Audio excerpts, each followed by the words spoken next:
Hi everyone, I just wanted to echo the message from Mike about praying for each other. God has prompted me to share with you a little of our journey and situation from last year. As most of you know, Paul has been off sick now for nearly a year. Last year was difficult in so many ways, and none more so than when Paul went in for his first life-saving operation at the beginning of May 2019. We had no control over his life or the surgery and had to give that control to the surgeons and of course to God. We sent out prayer texts for support, not just from Lister but our friends at Crag, Grove Methodist, Yeadon Methodist, friends at St Margaret's and other places around the world. We even had friends praying in Australia and America as well as here. I know that people were praying in church, in their families, and with us personally on the telephone and via social media. We had people praying for us over several months, and each time that Paul had to go back to the LGI, I'm sorry, I need my glasses back on, we couldn't see an end to it all, and our friends from another church came regularly to visit Paul in hospital to pray and bless him and bring communion. It was a time of witness to others as Paul asked nurses for a spare room for him to be given the sacrament. The nurses couldn't believe how quickly Paul bounced back from each operation. He'd tell them about his faith in God and he knew that he was being held in prayer and looked after. Whilst dealing with work, home life, the children and going back and forth to hospital, there were times I struggled. But the Lord was good. And he and our friends were the source of that strength that guided us and led us through those horrendous times.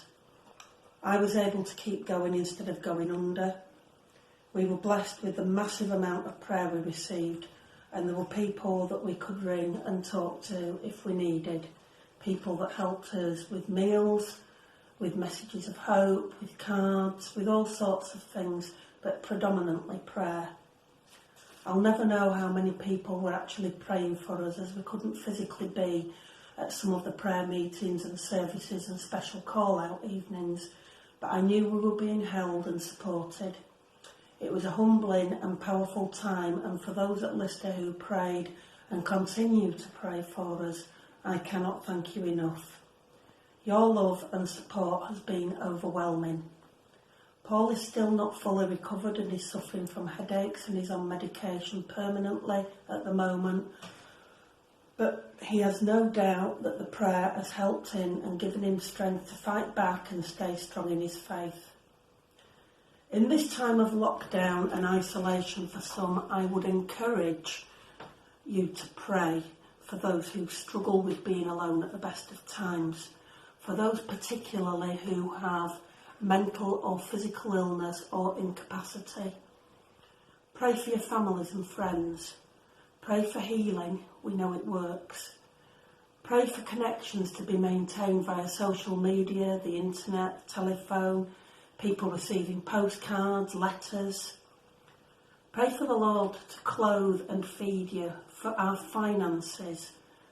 For many, including ourselves, we do not know whether we will receive a wage this month. Pray for the lost and the lonely and the homeless. Pray for the elderly. Pray for the young children at home driving the parents crackers, or not if you have well-behaved, disciplined children.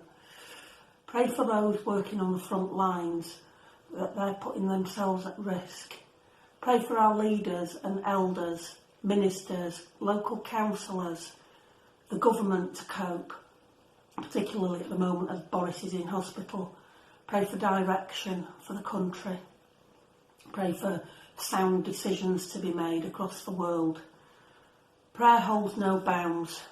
Pray big, pray small. We know that when 2 or 3 are gathered together in God's name, that he hears us. Whether we can pray in family groups or over the internet, just do it. Whether young or old or in between, no matter how short or long the prayers are, just pray. Not only will God hear and keep those prayers, he will act on them. People will be blessed, miracles will happen, lives will change, and we will be able to testify that there is a God and that he hears us. Thank you.